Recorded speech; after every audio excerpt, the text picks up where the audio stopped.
Okay, everyone, welcome back.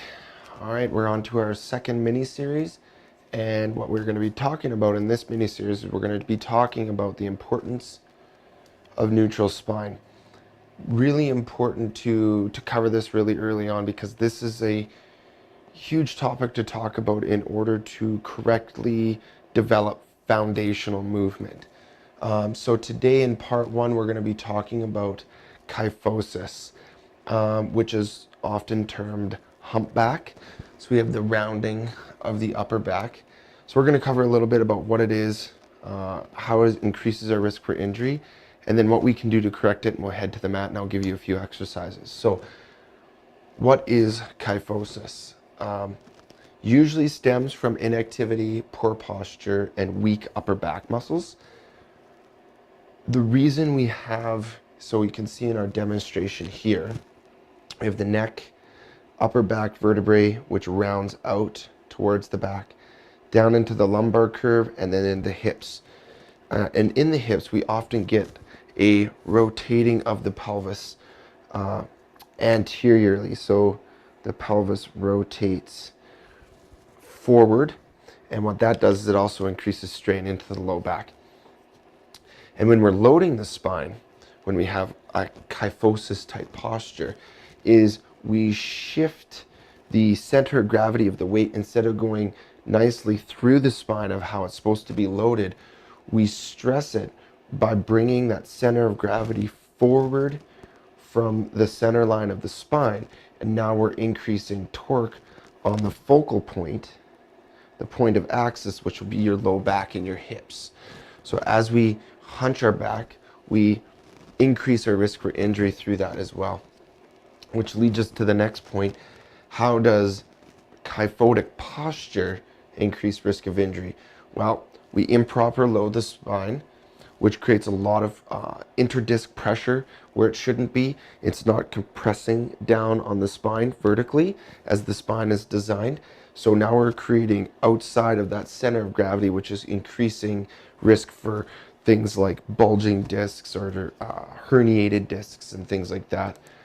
And it also creates an anterior, which is in front of you, and a posterior, which is behind you, imbalance. So when we're talking about posture in general, we want to touch base on the fact that postural muscles versus strength muscles are very different.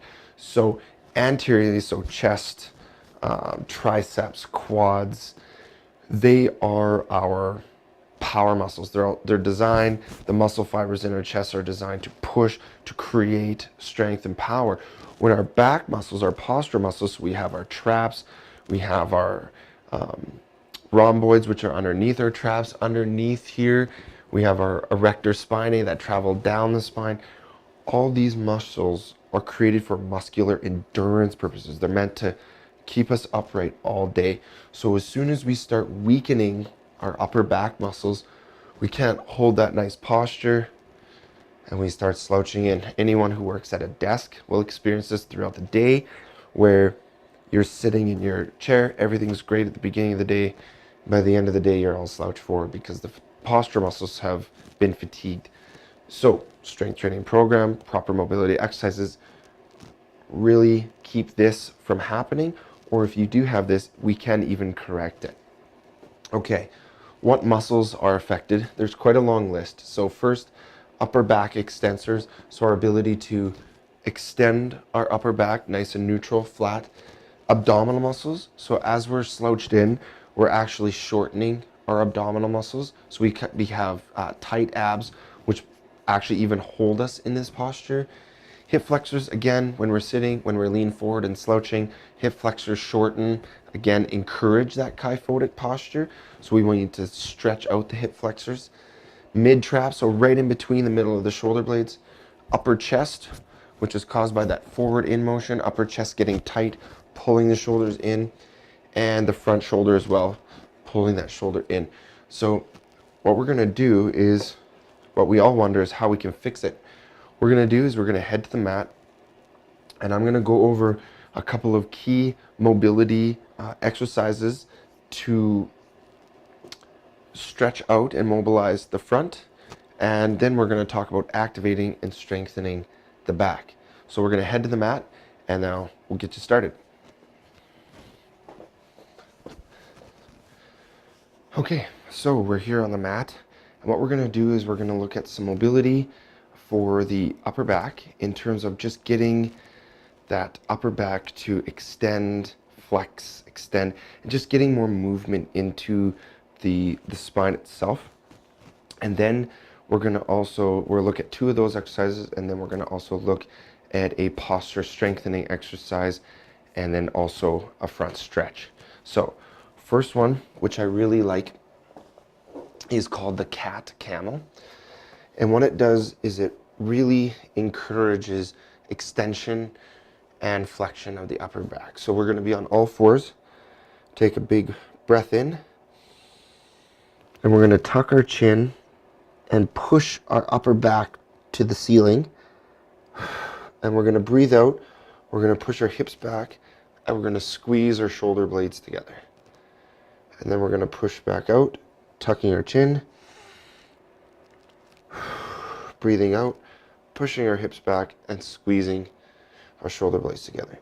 So it's a dynamic exercise, so we don't want to hold in a position too long, but we just want to keep moving back and forth. And this will help the vertebrae become unstuck and just help upper back mobility. Okay, so the second one is going to involve a foam roller, and this is a key piece of equipment to have irregardless. So with the foam roller, we're going to start at the bottom of the rib cage, and we're going to breathe in, and we're going to extend over the foam roller, holding it, bringing it back up. And we're going to work our way up the back into the shoulder blades, stretch, and then start at the bottom, roll up, and again. So we're just going to start creating and encouraging those extension movements. Now for a strengthening exercise, I'm just going to go grab a band here.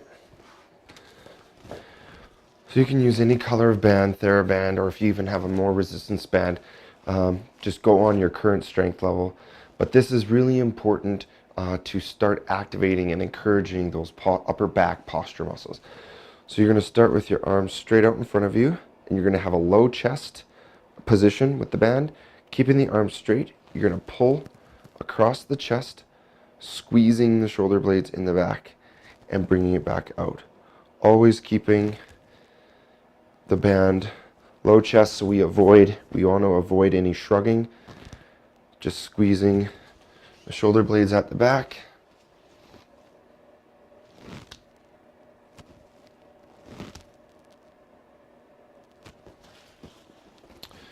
Okay. So, and then lastly, a chest stretch.